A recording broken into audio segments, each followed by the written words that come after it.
Hello there and welcome back. In this video we are going to talk about the HTTP client feature of BlackSheep and how you can use it in a standalone way and in your applications. So let's jump right into it. I am going to create a new child node and we call this, how do we call it? Standalone http.py.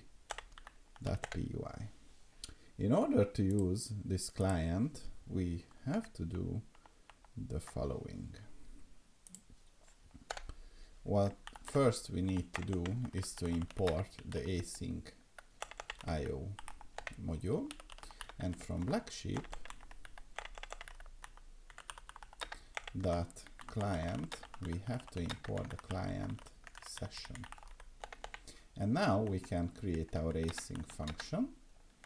And we call this client and it will take a loop as an argument, and we are going to use the async with client session as client, or rather CL.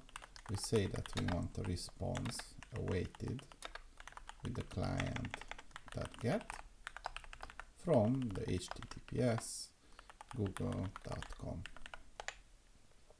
And what we can do is to check whether we got a response or not. If response is none, then we can say that error. Otherwise, we can say that we got a response.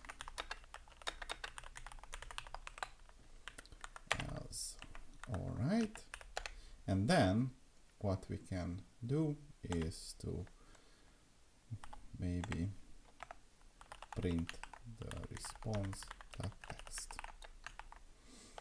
Alright, so now we can have a loop which will be the async io.get event loop, and we will use the loop run until complete. We say that we want the client with the loop. Okay, let's save it and try to run it. So Python 3 standalone http.py. Oh, I may have made a typo. So client session, it should not be capital case. So now you can see that we got a response. Great. The other way to use the HTTP client of BlackSheep is to use it in a web app example. Let's create a script, and in order to use it in a web app, what we have to do is to import from BlackSheep the application, and from BlackSheep client.session import the client session, and we can create our application. Then we create this decorated version of lifespan, and here we have the async def register http client and async with client session as client. We can go ahead and make a print statement http service, or rather client was registered, and then app.services.register client session, and instance is client.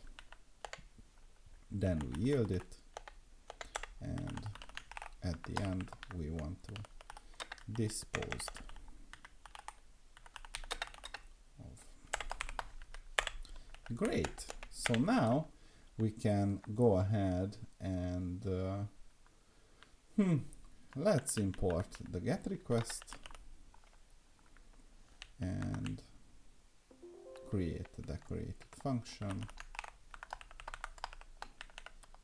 and we can have the async def index with the HTTP client of client session,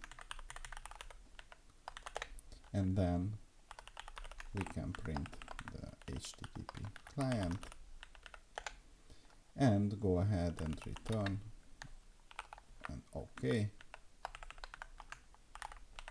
with true, and the client instance ID of ID HTTP client. Let's go ahead and kick off this instance. So UV-corn, what was the application called? Webapp underscore HTTP. And as you can see, we have our message that the client was registered. And if you visit the HTTP, come on, HTTP,